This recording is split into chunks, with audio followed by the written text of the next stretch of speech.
Nakaka-outfit ako coordinator, di ba?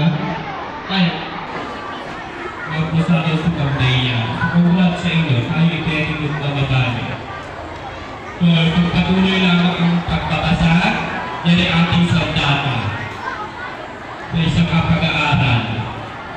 So, hindi nyo kaabot ang inyong gustong kaabot, yung gusto ninyong gustong ulit, hindi kayo marunong bumasa.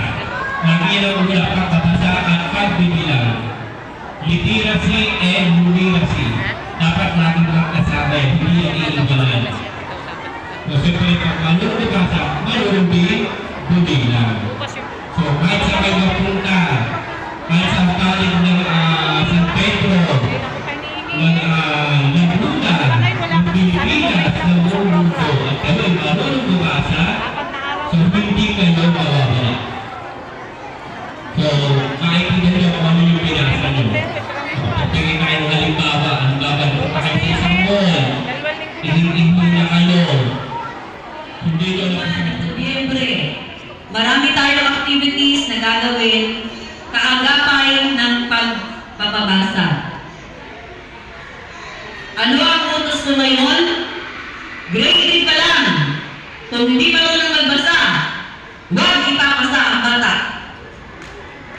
Kaya mga grade 5 at grade 6 teacher, kapag ipinasa nyo yan, yung mga batang yan at hinabol kayo ng mga susunod na teacher, kayo ang mananagot.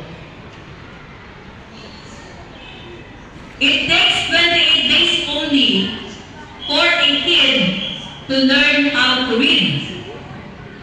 Basahin niyo ang research days lang ang gugugulin para marunong magbasa ang isang tao o isang bata.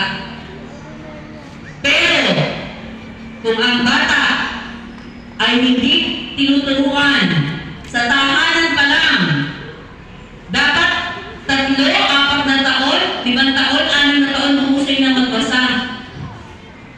Pagdating sa paaralan, marunong lang magbasa.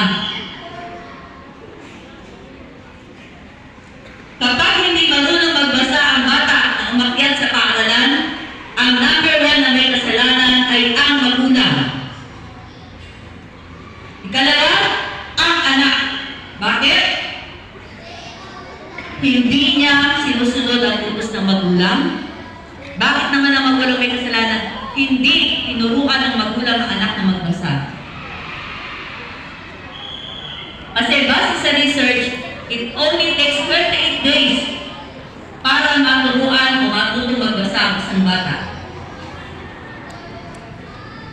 Kaya yung mga hindi marunong magbasa, ito'y paalaala sa inyong lahat. Kung hindi marunong magbasa, mga kasama